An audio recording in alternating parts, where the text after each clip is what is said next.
All right, everyone, welcome back to the Land of Chem. I am your host and the author. My name is Jeffrey Drum. Thank you all so much for joining me again. All right, everyone, welcome back.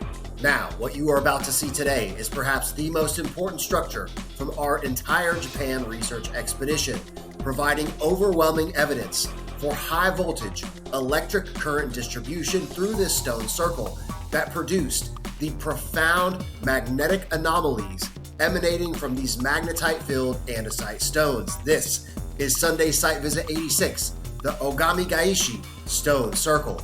If this is the type of content you're interested in regarding the ancient technology of a lost civilization utilizing physics and chemistry, and the function of the Egyptian pyramids and other ancient structures from across the world, please subscribe to the Land of Chem here on YouTube, and don't forget to click that little notification bell so that you do not miss the new episodes that premiere twice per week. Please like, comment, share, and stay tuned. If you want to help support this channel and get access to exclusive research and unreleased footage that you will not see anywhere else, check out the Land of Chem members only channel and thelandofchem.com if you want to pick up a copy of the book or grab some merch. Both linked in the video description below. If you want to follow me on Instagram or on X, my handle is @thelandofchem. Also, don't forget, after you finish watching this video, please go subscribe to Let's Go with Lex and G so you don't miss out on the rest of the amazing content from our Japan adventure. Ladies and gentlemen, as always, thank you all so much for the support. I think that is it for today's intro, so without further ado, let's get right to it. All right, everyone, here we go with tonight's episode. And a quick shout out to Temporal Royalty on X for creating these AI-generated images of yours truly. These are absolutely epic, and I wanted to give you a huge thank you for taking the time to do this. Again, Temporal Royalty on X, shout out, man. These are spectacular. So now, ladies and gentlemen, without further ado, I hope you enjoy Sunday Site Visit 86, the Ogamigaishi Stone Circle. Oh, so many stairs. Whew. And it's just, see, I think it's been 100 meters of steep incline of stairs to get to the top here. All right, welcome back to the ongoing series exploring the bizarre megaliths of ancient Japan.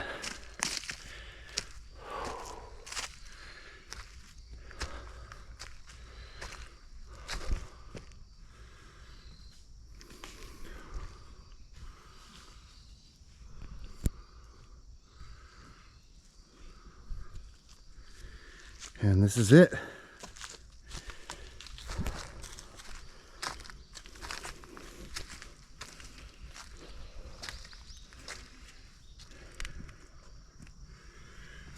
The structure that we are looking at right here, the Ogamigaishi megaliths. And it looks like there's actually a dolmen over here as well. And believe it or not, this is an artificially man-made arrangement of stones. Some have said that this was originally a stone circle configuration with these absolutely massive upright megaliths. And you can see here how it is a circular configuration. This one here has fallen down, which is this one here.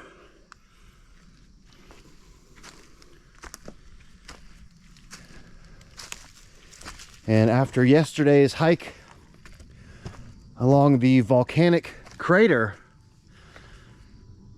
this was nothing.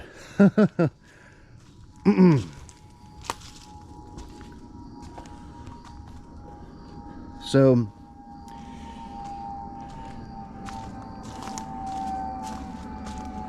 wow.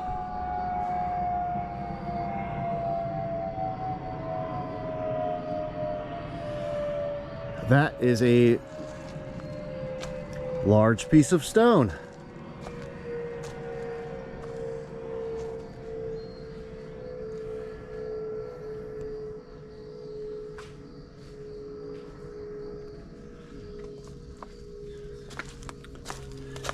And let me take a walk around the area here and we'll get a lay of the land.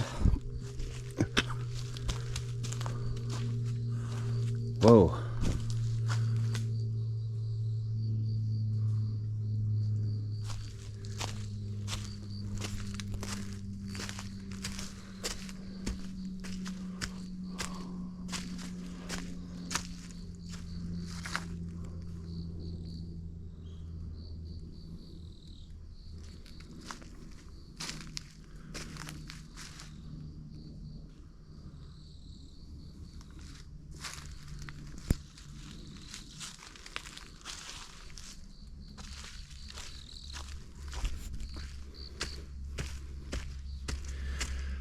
So as we were discussing at the Japanese Stonehenge site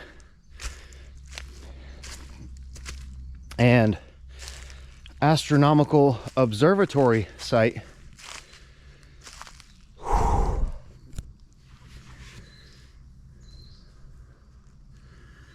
they may not have been moving these stones from a far distance.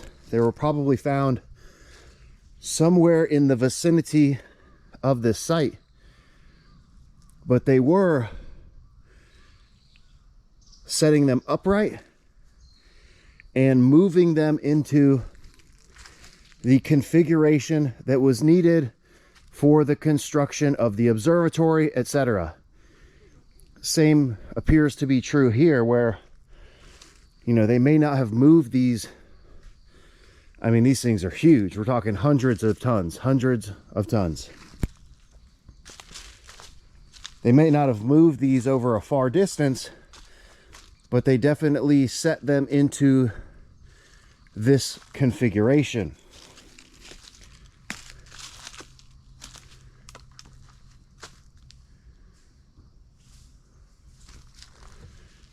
And I'm just kind of evaluating this myself.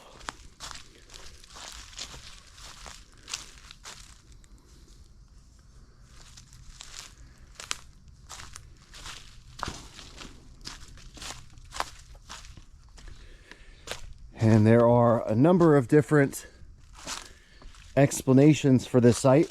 One is also as a astronomical observatory. Others just a quote-unquote sacred spiritual site.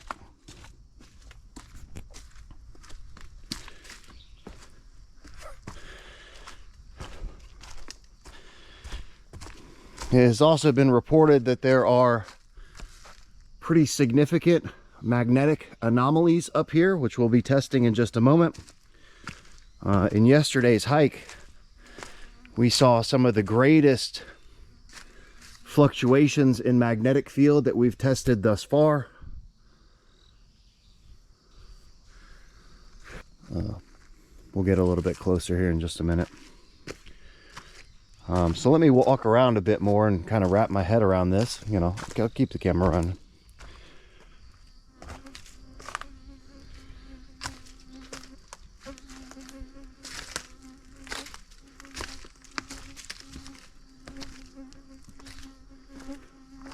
Get a look at these things here.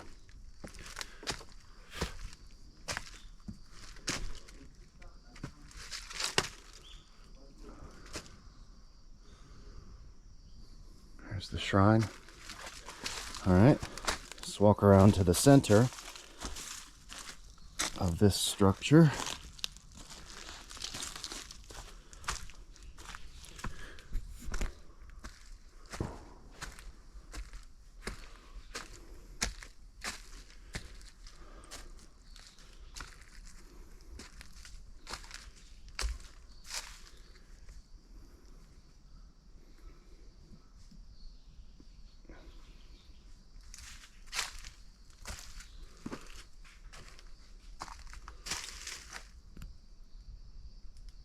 I mean, this one is, it's huge.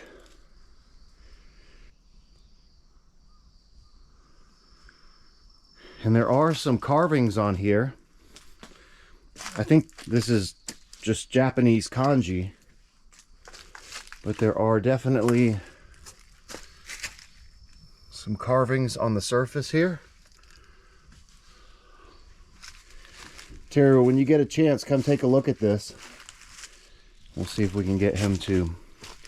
Definitely going to take my shoes off and stand in the center here on this big rock.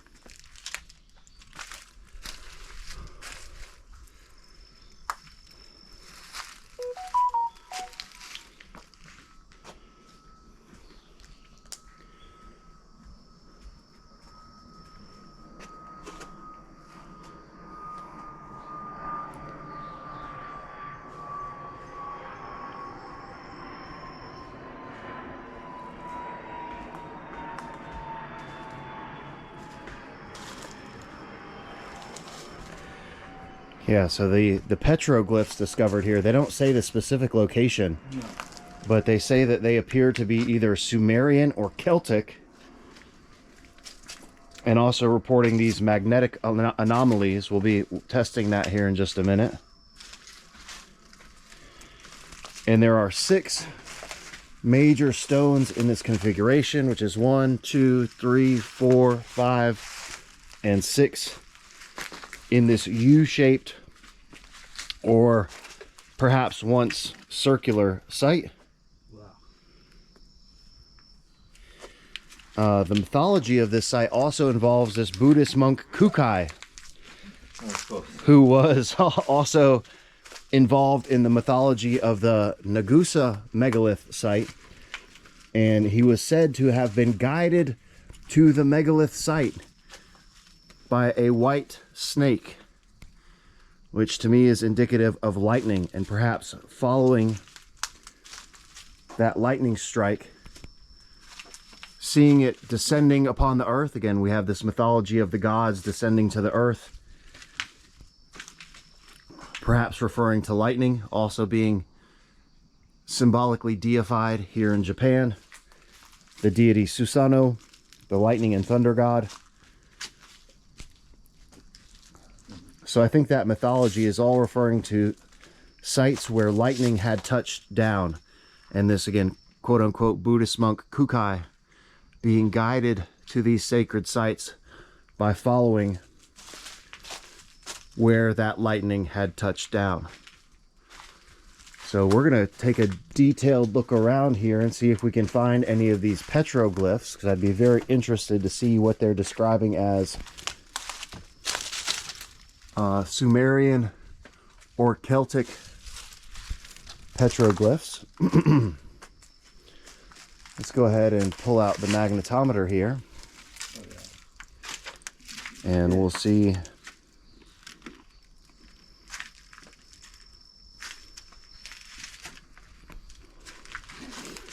So this is the area with these kanji right here. Yeah, that's modern. Yeah, modern. Somebody is basically graffiti. Yeah. Yeah. So try there. Yep. I think there's a constant 500, 2000 ohm. Okay, so the ambient magnetic field here at the site is, just holding it right here, approximately 35 units. Those units are micro Tesla on this particular meter. And the average magnetic field ranges from around 20 to 60. All right, so it appears Alexa has found a nice, I can already see it going up, going up, going up. Oh man, okay. So now we've jumped to 120, 130, 180, 190, 200. That's crazy. 230. Whoa. So now we're, again, there's definitely a magnetic signature. What do you have over here? About 700,000. 700,000? And 700,000. All right, so let's now, we're gonna go test over this one. Terror says he's getting a pretty high reading over here. Go play around here. Okay. Okay, so again, let me move out here to the center of the circle. I'm keeping it away, but let me move the GoPro closer. It's about 40. And the GoPro may affect that a little bit, but you can see there the reading is 42. And I'm looking at total magnetic field there in white. I have 40 here as well. Yeah, around here. All right, so again, moving closer to this thing. Yoop, and it goes right back up to Try yeah, move it under. around 150, getting higher, 160, 170, 180, 190, 200.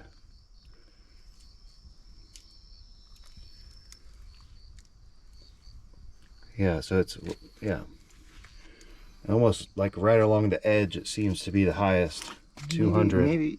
All right, so we're just gonna play around here. Oh yeah, there's on all of these so far, and you can see that's 145. So his phone gets crazy high readings. Yeah, just right here. So we all have similar magnetometer devices on our phones.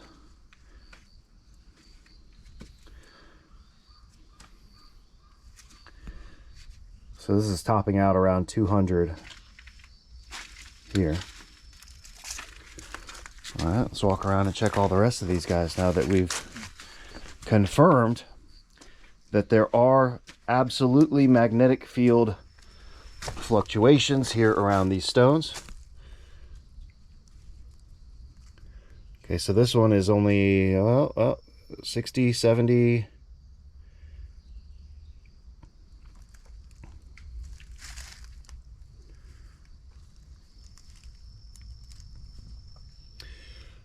It's staying around 40, 50.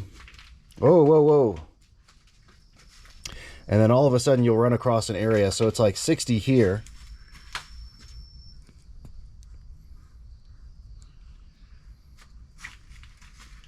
And then it jumps up in this area to one. It's bouncing around between 120 and 140.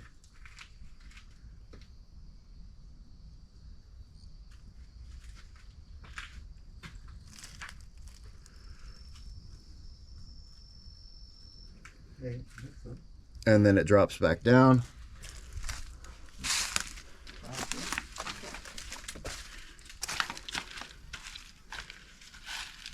So look, this is up to like 170.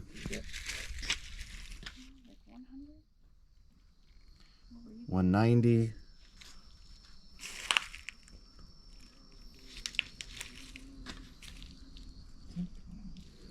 200.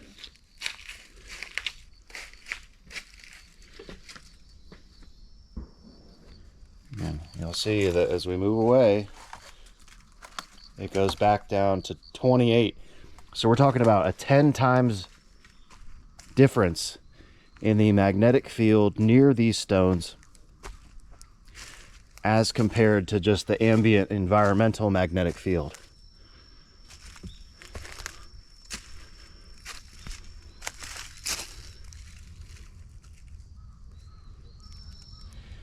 And this is, it fluctuates. The area of the stone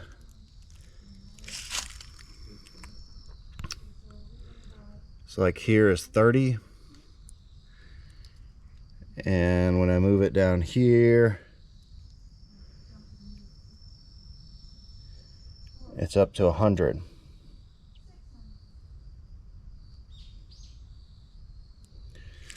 I heard Alexa just say 600. We've been seeing some immense numbers, especially at the site where we visited yesterday, where One brief reading went up to as high as 1,000 microtesla. Again, I'm still looking around these to see if we can find these petroglyphs.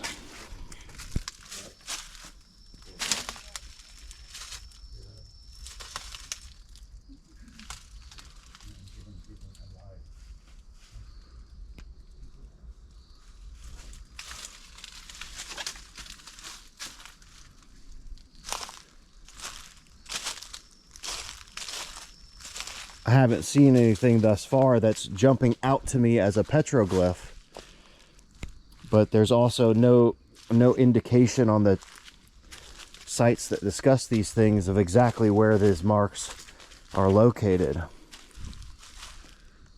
Take a good look at the surface here.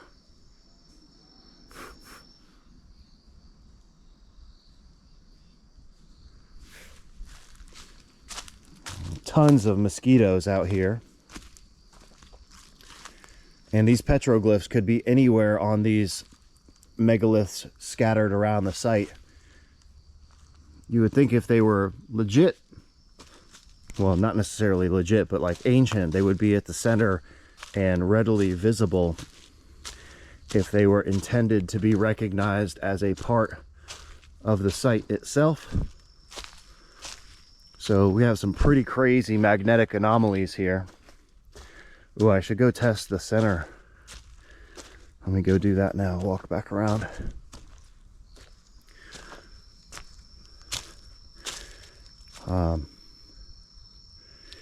Because if you remember in episode, I think it was 109, proof of lightning at ancient stone circles, the investigation of the Catalysis stone circle, where they discovered the magnetic anomaly, the magnetic signature at the center of the Catalysis stone circle, which is indicative of a lightning strike on the structure. And all of these ancient megaliths that we've been investigating are all connected to lightning phenomenon. My lovely wife, Alexa, from Ancient Odysseys. Looking for these petroglyphs. Yeah, we're all looking for these things.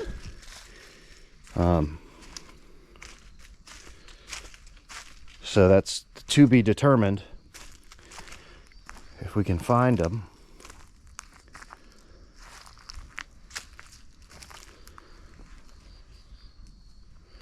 All right, so let's test the center here.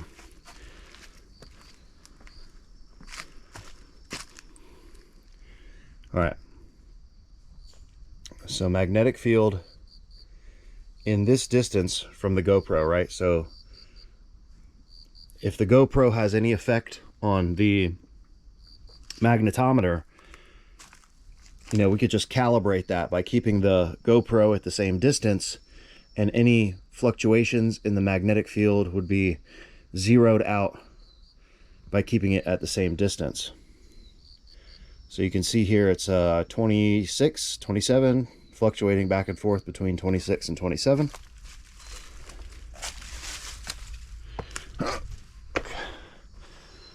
Let's put it right where this tree is growing here.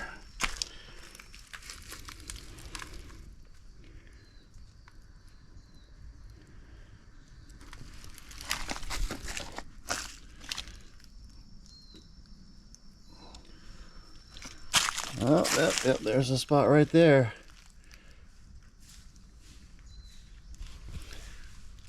Okay, now it's up to 160. 159, 158, 160.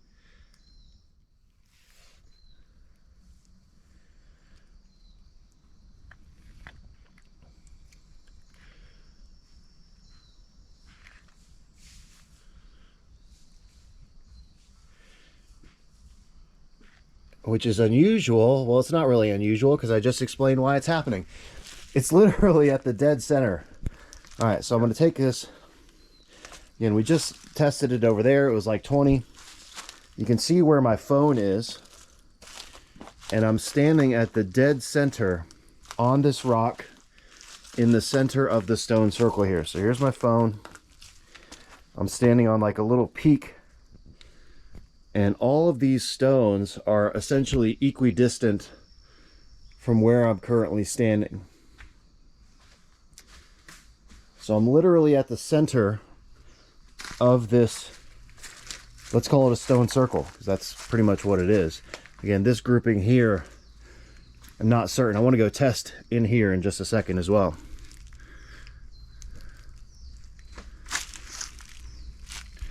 And then look at the magnetic field here. Again, 140. I'm pulling back on the GoPro because it does seem to have a small effect if you get it super close. But again, we're zeroing that out. It's calibrated. So if I keep it at this distance, you won't be able to see the screen, but I'm telling you the honest readings. So it's 39, 40, 39, fluctuating back and forth between 39 and 40. And then I can put this back here. Oh yeah, it jumps right back up to 140. I'll zoom in a bit so you can see.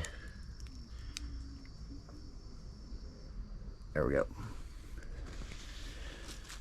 All right, so let's now stick this in the hole over here.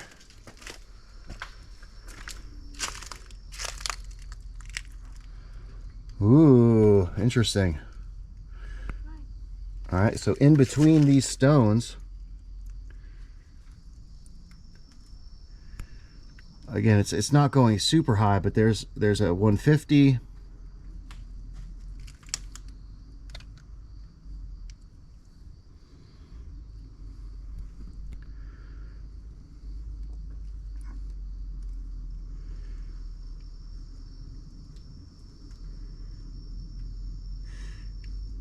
Yeah, so again, even just small movements, so it moves from 50 to 130 in like this distance.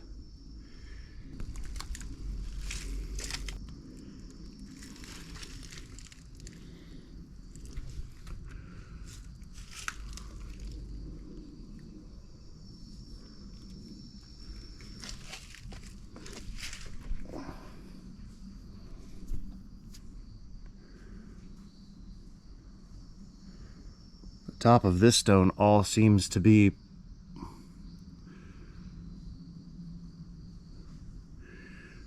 there's another jump there.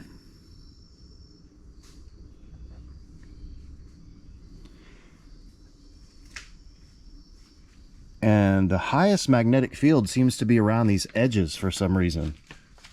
And maybe 10 centimeters. Yeah. Feet away from the stone. Yeah, and the magnetic field is a radiating field.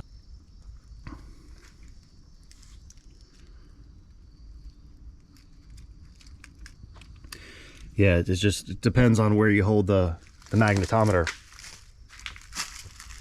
All right, so I'm gonna take my shoes off, stand in this magnetic center point right here. Again, it's at the dead center, and just when we're not near the rocks, it's at like 40.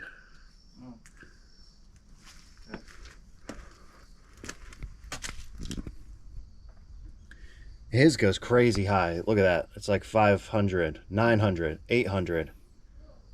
Yeah, then if I move here. Yeah, so you can see the fluctuations. Look at this. All right, so it's at 30, 40 units. Yeah. Okay, now let's go back.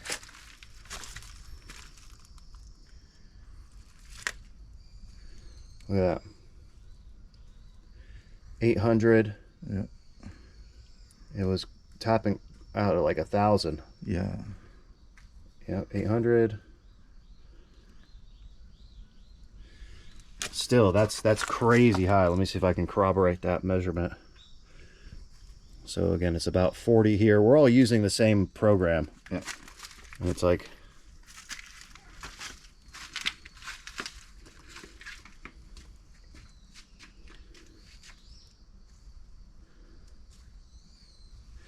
so mine's going up to 150.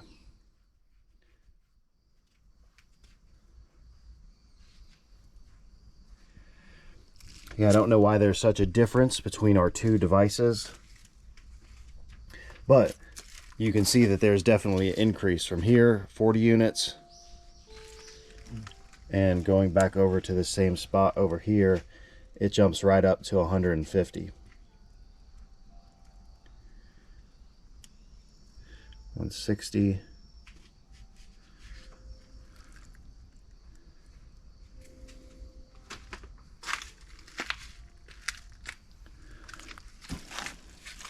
Let me try mine too. All right. Yeah, Alexa, come over here. So be careful with the spider. So you can see the readings on 3 different devices. Okay. So again, it's around 40 units there.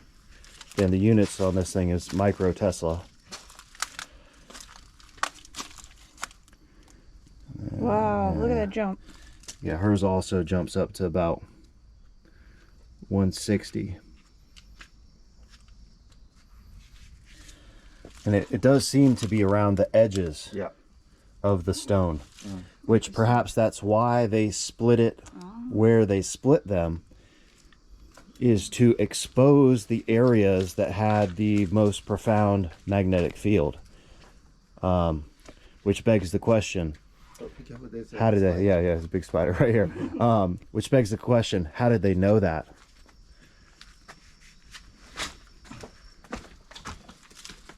And perhaps these things are placed in a, it may seem like just a random pile of stones, but perhaps there's more to this.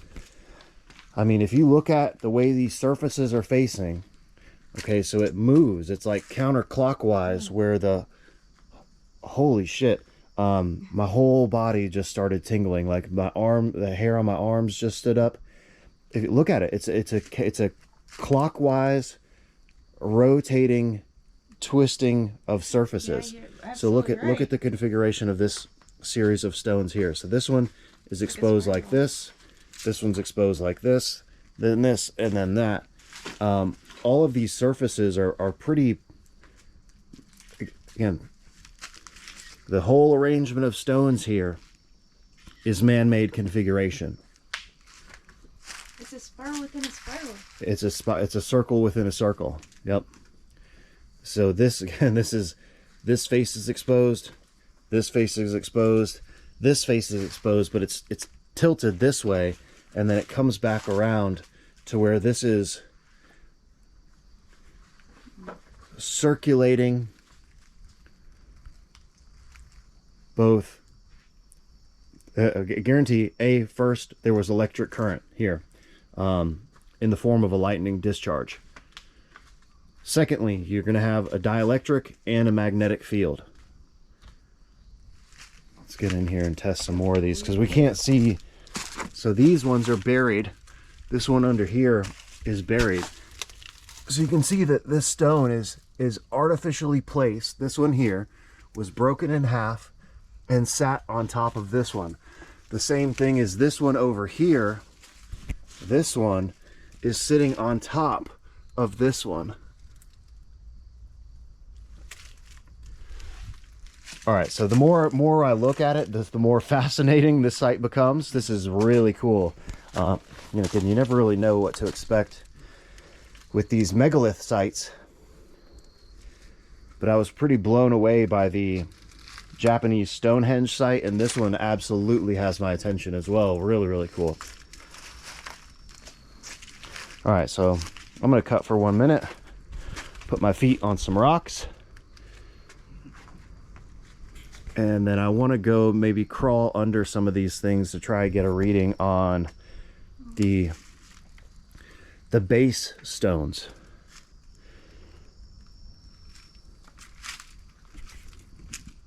Pretty cool. So now we just walked around the back side of the structure, and I wanted to take a look at this stone here.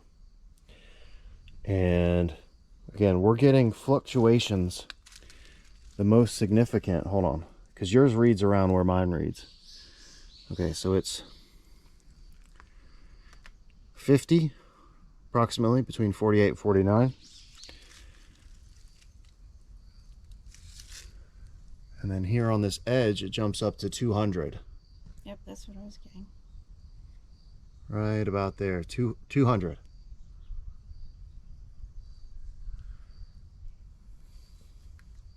I'm still reading 40, 48. Yeah, back here. yeah, and it's always around the edge is where that magnetic field changes. So then you can see here, we're back down to about 40 units. And if I put my phone right here, and it's up to 180, and it's right near the edge, this edge here, but I think it also may be this stone underneath. 190, 200, there's 200.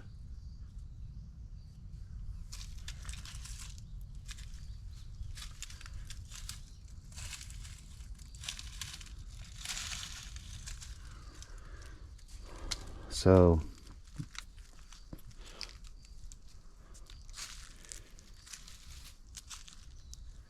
an extremely unusual and powerful site. And we're going to take a walk up here because I see some other stones at the top here. Again, just looking at some of these other ones. So this is 50, 38. 200 here. She has a pretty high reading over here on this one. Again, we could probably walk around here all day and do this. All right, so it's 43 here. And then boom, right back up. Oh, and it's in line with the corner. 170. Yeah, and it's weird. It's where the moss, see the delineation of the moss here? So if I go up, and it's right up here, 160. Yeah, 180.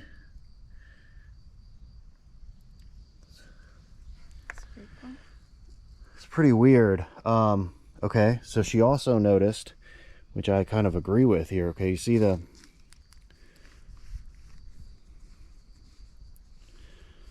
hold on, let me put this in my pocket. Okay, so this is the edge of one stone is here. We tested this edge, and there's again, same fluctuation here. And this line moves right in through here. So there's a correspondence between the magnetic field in this area and the edge of this stone.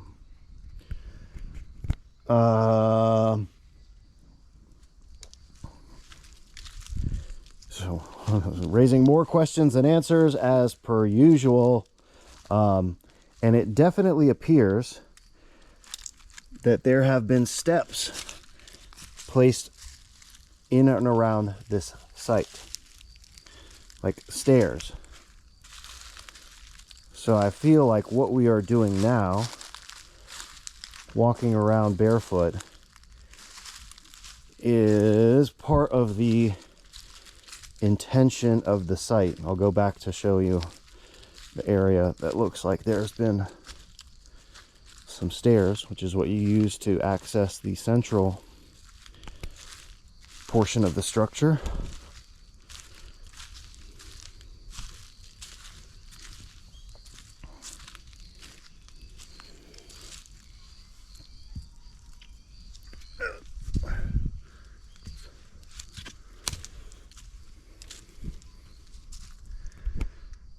So I'm going to test here. Now we've also been asking ourselves, how did they split these stones? Because there's no evidence of like quarry marks. We've seen quarry marks at some other sites which are modern, where they've split these stones, and the quarrying process leaves very distinct marks from tools. Yeah, right around the edge of this one. It jumps back up to 130. So again, it appears, because this is not natural, this part here. So it appears that this edge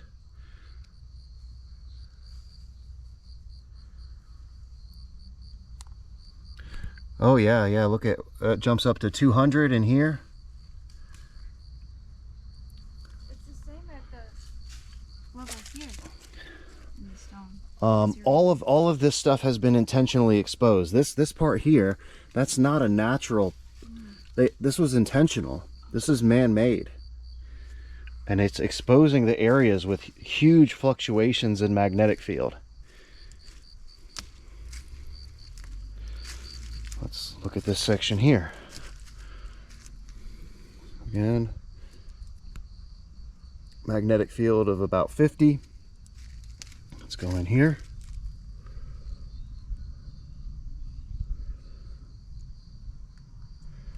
Yep, it jumps back up here to 170, 150, 160, 170.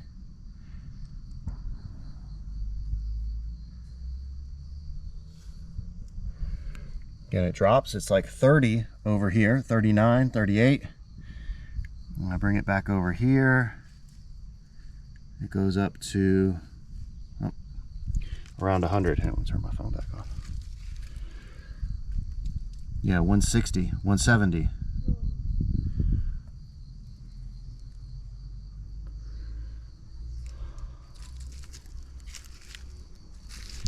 And Teru is watching a video by the guy that discovered this site and the second one that we will be visiting today.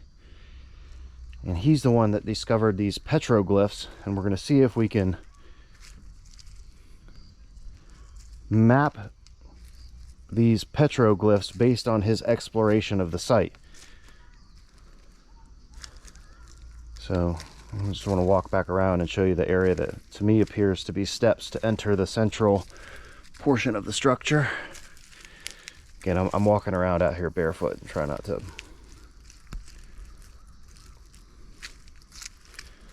puncture my feet.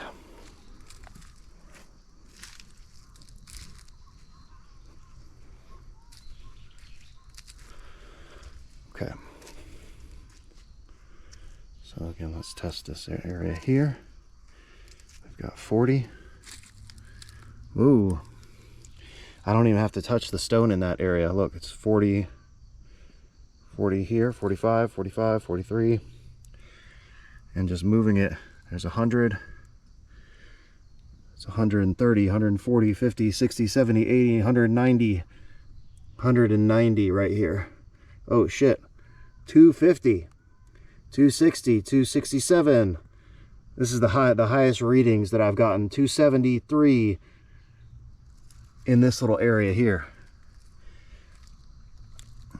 So this exposed area, this little crack here, it goes from 42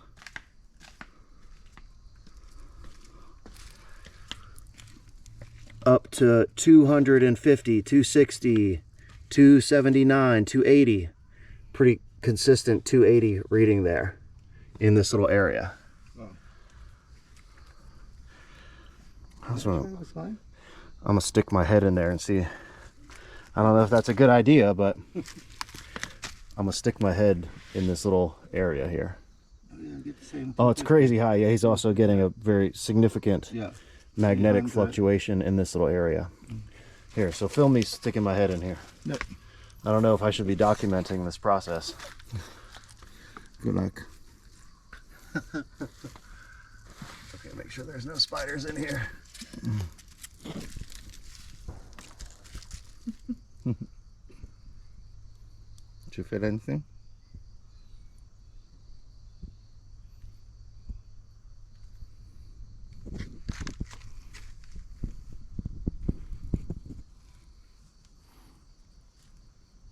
What were you reading?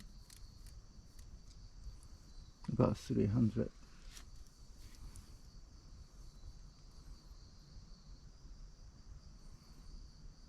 Speak to us.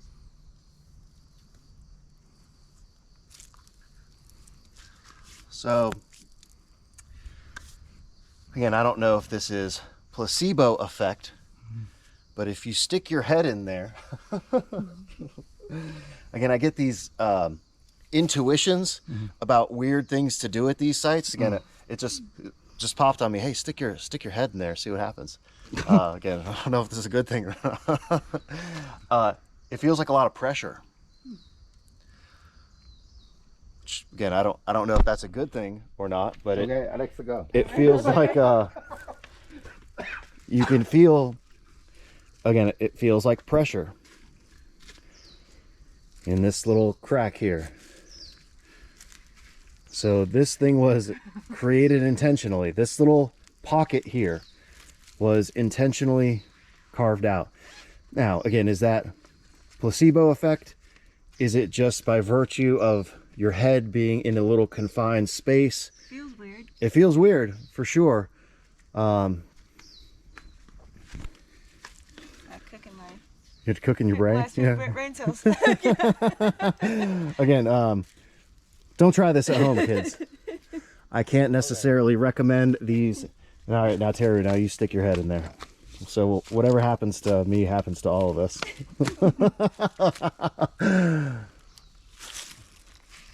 We started a cult.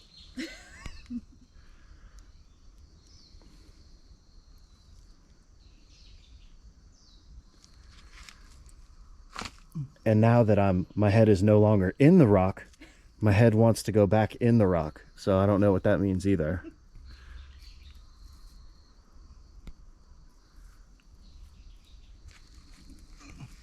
I kind of have a headache.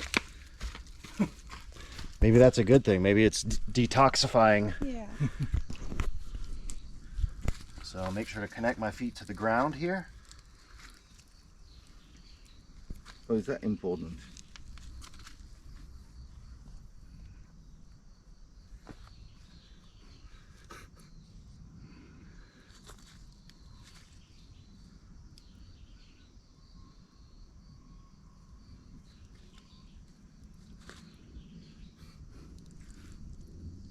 Are you doing exercise? What'd you feel? I don't know. That's weird, man. My brains feel hot. Made your brains feel hot. Yeah, so we may be melting, microwaving our brain here. Again, don't try this at home. Weird. Okay, now back to the mission. Let me just show you here the area. Let's test this surface since we're walking by this. This has been a very exciting, oh yeah, this whole surface, 200. Okay, so here, all right, so now there's an area where it was 0. So we're getting some low numbers like 17. Oh, that's real low. 4, 5, 6. Yeah, there are some 0 spots as well. I've never ever seen that before. Okay, super low. Yeah. There are some spots there too in the middle. Yeah. Yeah. Okay. They're like Void. Yeah, void. Right next And to then 200, there's like 20. it's back up to 180, 190.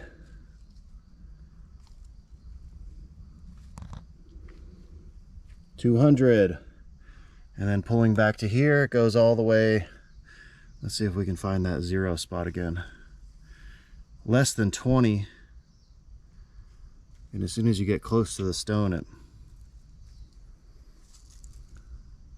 So I think that's the south side.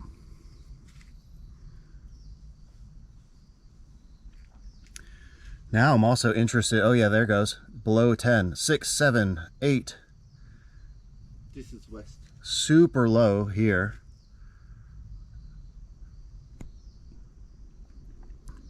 And then jumping back up to 200. Again, the average around the Earth's average magnetic field in microtesla is from 20 to 60 units.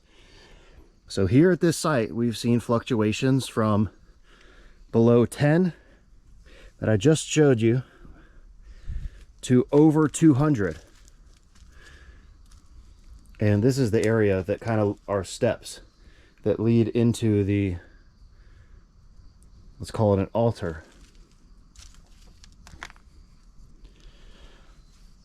So it appears to me that this stone was intentionally placed here so that people could do this exact thing, which is step up. Ah!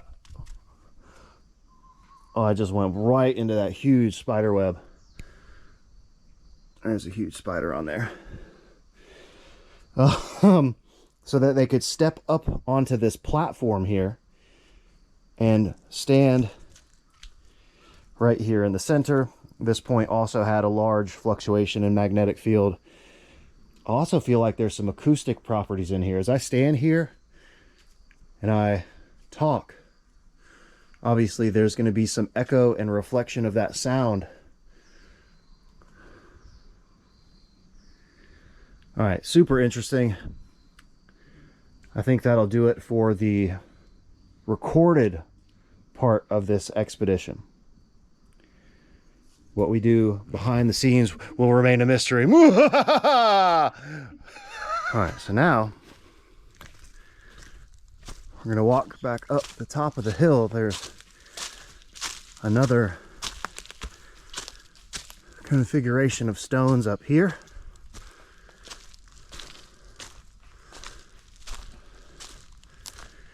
And this site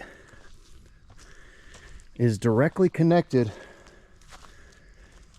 to the second megalith site that we'll be visiting today. As during the summer solstice, there's a precise alignment between these two structures. And this is the second group of megaliths here at the site.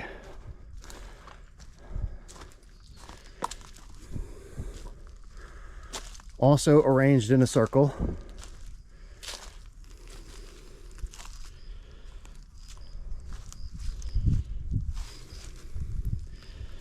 So I'm basically standing in the center of this thing right now.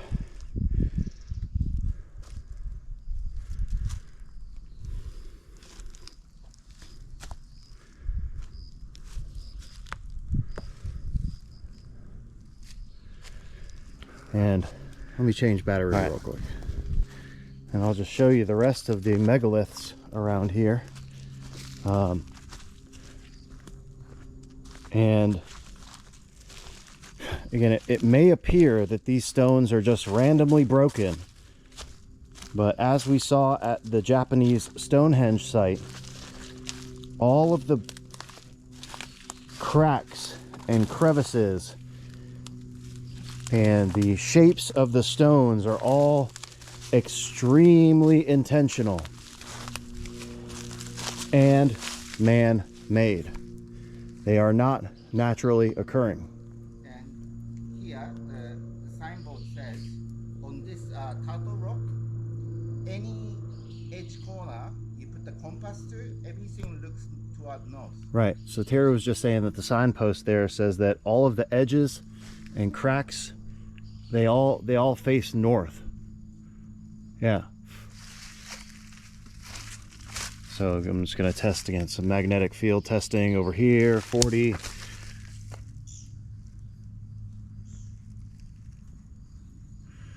And there's some areas where it drops down really low, below 20. But then here on the surface, this edge, again, right around the perimeter. Hold on, let me step back. So it's in the center. So you see this depression here? In the center, it's low. But then as you go around the perimeter, the magnetic field is higher. Again, we're at about 40 units here.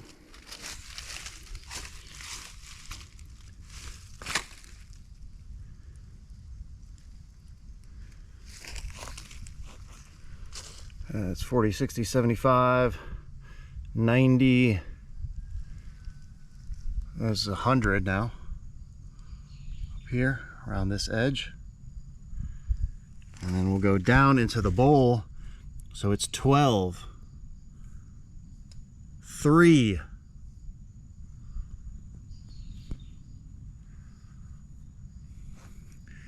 so here it gets really low.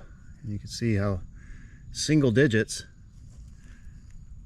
And then you get to the edge here, it's back up to 100.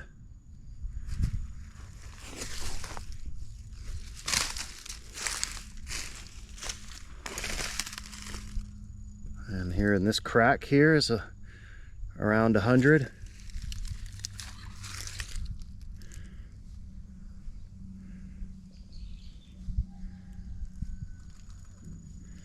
So we're at like 45, 50.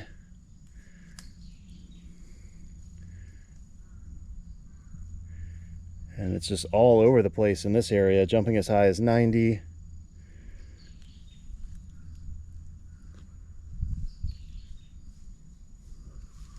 And we could spend the whole day out here studying every single one of these and its specific magnetic field. There's a huge block here, a huge one here.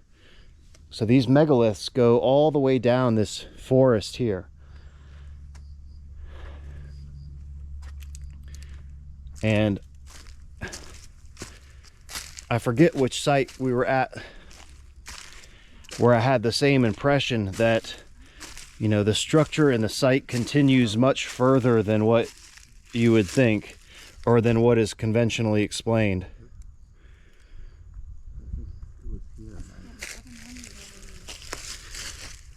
So they're getting some pretty crazy readings on this one here.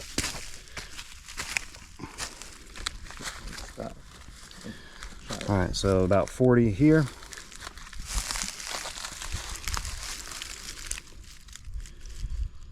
Oh yeah, back up 130.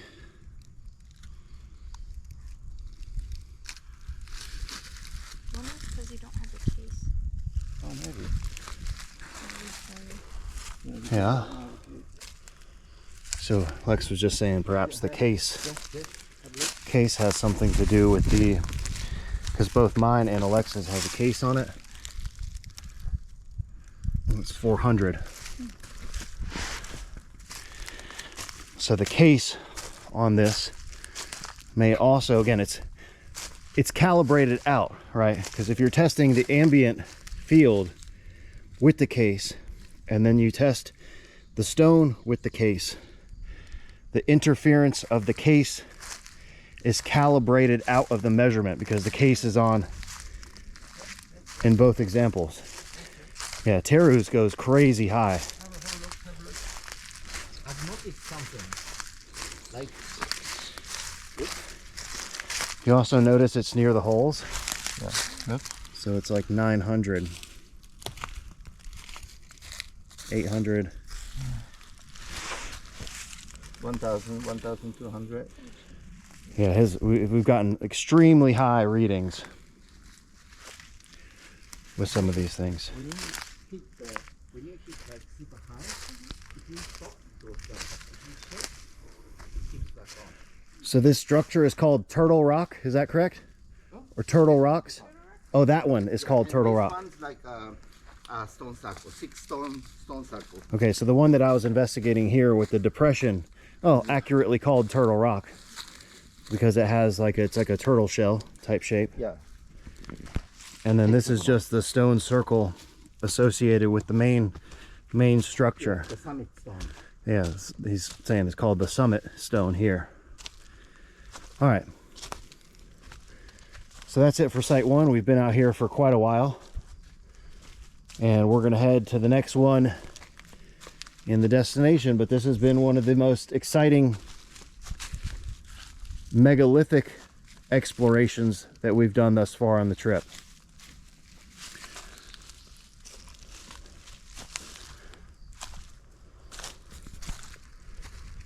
And you could explore this whole forest and continue to find more and more of these things that I would almost guarantee are connected to the same system. They aren't as isolated as they may appear to be.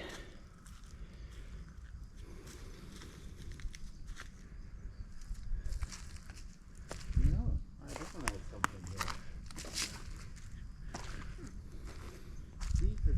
stone as the one we saw yesterday. All right, so now we're going to walk back down, take another quick look around the other site, which is here. So we almost left without looking at this one. It's called the Menhir. They have menhir all around the UK and Scotland. These giant standing stones. 2,700. And we're again just looking at the magnetic field around this thing. So on this surface, you're getting about 50, 55 microtesla. And then check out this surface here.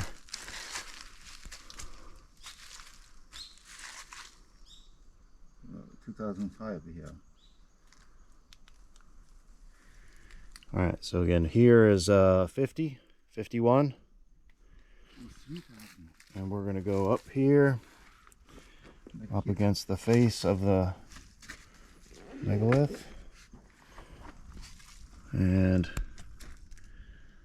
we've got 140, 150. Again, pretty crazy fluctuations. So like 155, then it drops down to 60, just even this much. There's again 150.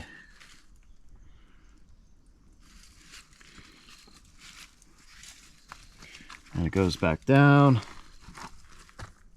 And then here's back up to 100. And it goes back down. There's 150, 152, 155, 130.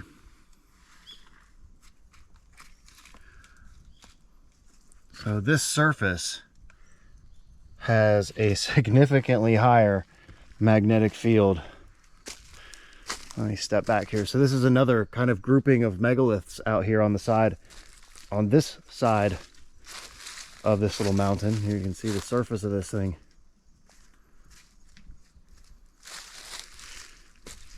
And this is definitely an artificially created surface. Yeah.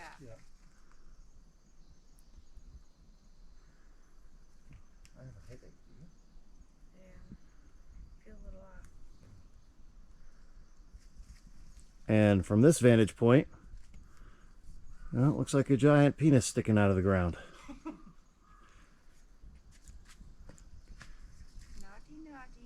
Naughty. A big earth dick. Rock hard. Yeah, rock hard.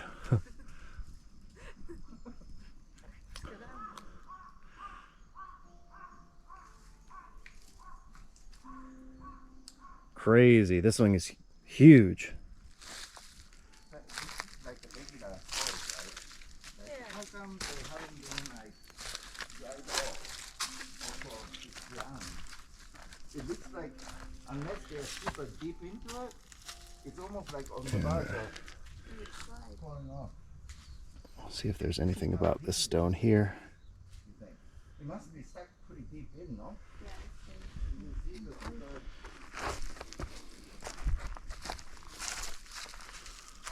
Look at the flaking on this stone. Yeah, there's lots of flaking that we've seen. Surface flaking, which is an indication of high temperature heating.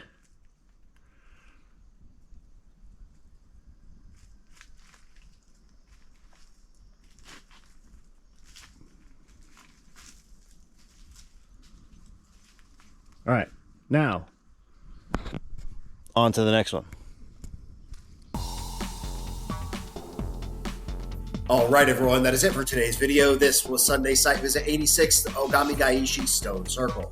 I really hope you enjoyed today's video, and in the next episode in this series, we have reached the climax of the Japan research expedition with a site visit featuring even more proof of high voltage electric current distribution from lightning into these stone circle systems. This is an episode you do not want to miss, so if you haven't already, please subscribe to The Land of Chem here on YouTube.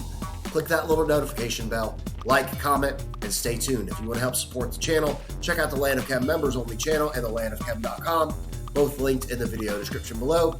If you want to follow me on Instagram or on X, my handle is @thelandofchem. Also, don't forget, after you finish watching this video, please go subscribe to Let's Go with Lex and G so you don't miss out on the rest of the amazing content from our Japan adventure.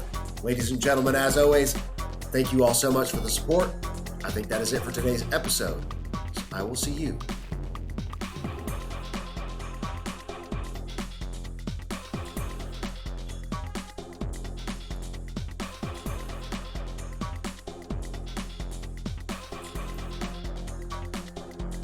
Next time.